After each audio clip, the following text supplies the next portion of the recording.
We're digging into a recent interview with constitutional scholar Alan Dershowitz today, and honestly, it brings up some pretty mind-bending questions.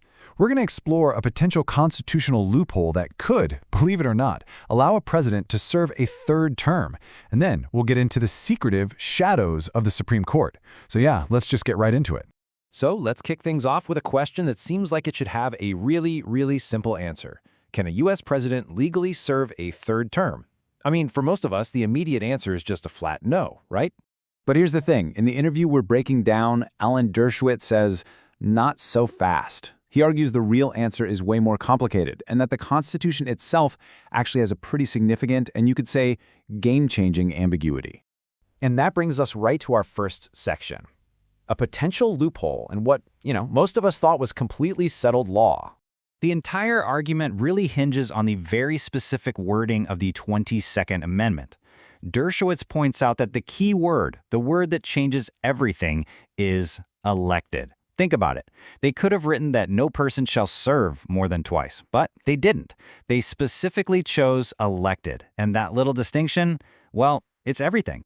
So how could this actually play out? Well, here is the wild hypothetical scenario that gets laid out in the interview. Step 1. A former two-term president is appointed, not elected, to be the vice president. Step 2. The current sitting president leaves office for whatever reason. And then step 3, that VP ascends to the presidency. See? They would be serving a third term, but they were never technically elected to it. And to really drive home just how significant he thinks this is, Dershowitz does not mince words. He argues this isn't some tiny little oversight. He sees it as a massive, wide-open pathway that's still there, right at the highest level of power. Okay, now we're going to shift gears. We're moving from the executive branch over to the judicial branch, and we're going to look at what Dershowitz calls the Supreme Court's shadows.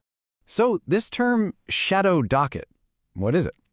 It basically refers to a process the Supreme Court uses to issue emergency orders. And what's so crucial here is that these rulings are made without all the usual public arguments and the full briefings that you see with major cases. It all happens outside of the normal, transparent process. This slide really lays out the contrast perfectly.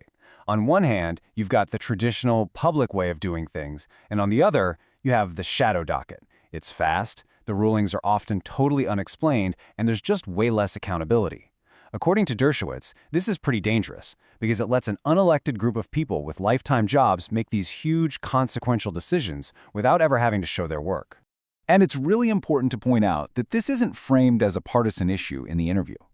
Dershowitz makes it super clear that legal scholars and academics from all across the political map have been raising red flags about the shadow docket's growing power and its lack of transparency.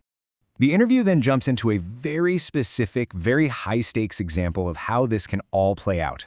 An allegation was brought up in a major voting rights case. The claim was that the court's liberal justices were intentionally slow-rolling their dissent, basically dragging their feet to delay the final ruling. Why? To effectively run out the clock so states couldn't change their laws before an election. So what's his take on that?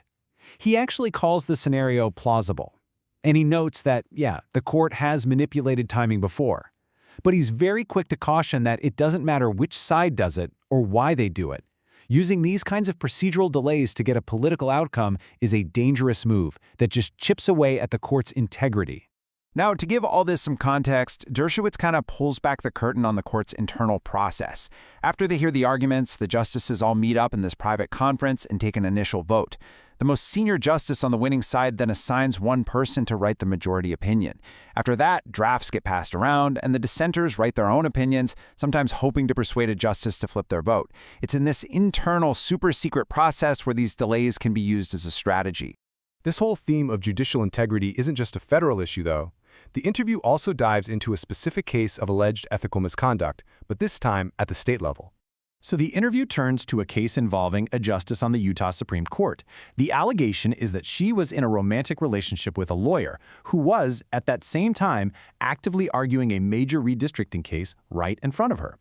The heart of the accusation is that she then ruled in that lawyer's favor, and that decision directly led to a specific political outcome.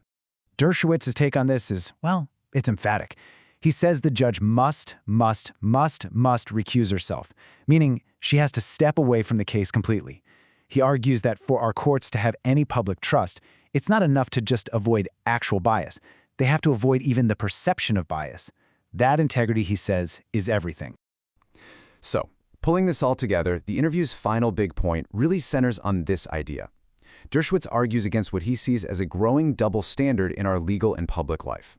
He says that what some people just dismiss as whataboutism is actually the core of a democracy. The simple principle that the same rules have to apply equally to everyone, no matter what their politics are.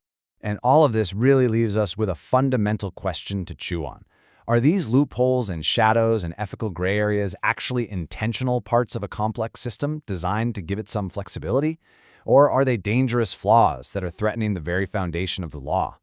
The answer to that is probably going to shape the future of our justice system.